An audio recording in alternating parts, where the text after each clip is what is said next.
ஆண்டவரே, பச்சை கிளிகளும் பச்சை புழுக்களும் ஆண்டவரே, வெட்டு கிளிகளும் ஆண்டவர் மொசுக்கட்டை பூச்சிகளும் பட்சித்த வருஷத்தின் விளைவை நான் திரும்ப பெறணும்ப்பா. இந்த பெருமை என்கிற வஸ்திரம் எனக்குள் இருக்கும் வரையிலும், அகந்தை என்கிற வஸ்திரம் எனக்குள் இருக்கும் பொழுதும் வரையிலும், பொறாமை என்கிற வஸ்திரம் எனக்குள் இருக்கும் வரையிலும் ஆண்டவரே, நான் உம்முடைய நன்மையை பெற்றுக்கொள்ள முடியாது. என் வஸ்திரத்தை ஆண்டவரே கிழிக்கிறேன் அப்பா.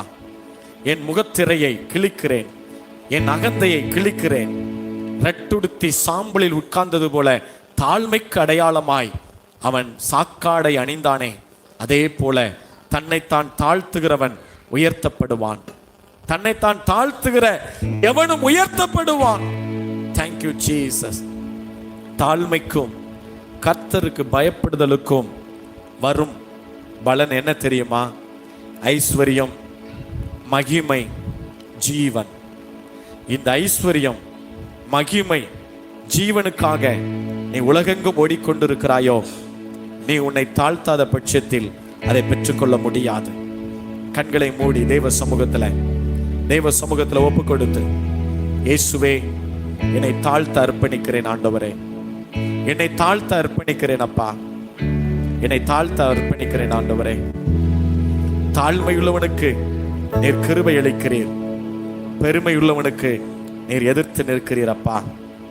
ஆகாப் உமக்கு பிடித்தமில்லாத பொல்லாங்கை செய்த பொழுதும் அவன் தன்னை தாழ்த்தும் பொழுது அவருடைய ஆண்டவரே காலங்களில் தண்டனையை நிறைவேற்றாமல் தண்டனையை தள்ளி போட்டது போல நானும் ஆண்டவரே உபவாசிக்கிறேன் அப்பா. ஆண்டவரே, என்னை தாழ்த்த அர்ப்பணிக்கிறேன் அப்பா. என் வஸ்திரம் பரிசுத்தமாகட்டும், என்னுடைய ஆவி, ஆத்துமா, சரீரம் பரிசுத்தமாகட்டும், என் குடும்பம் பரிசுத்தமாகட்டும், என் வார்த்தை பரிசுத்தமாகட்டும், என் கண்கள் பரிசுத்தமாகட்டும், என் சிந்தை பரிசுத்தமாகட்டும், உம்முடைய ஆவியினால் நிரப்பப்படட்டும் அப்பா. ஆண்டவரே, ஊழியக்காரர் மேலும் ஊழியக்காரி மேலும் என் ஆவியை ஊற்றுவேன் என்று சொன்ன தேவன், எங்கள் சபையின் மீது இந்த ஆவியை ஊற்றி ஒவ்வொருவரையும் நீர் ஆசீர்வதிக்கிறதற்காக நன்றி அப்பா. நலமும் ஆண்டவரே கிருபையும் இவர்களை பெருகட்டும் ஆண்டவரே.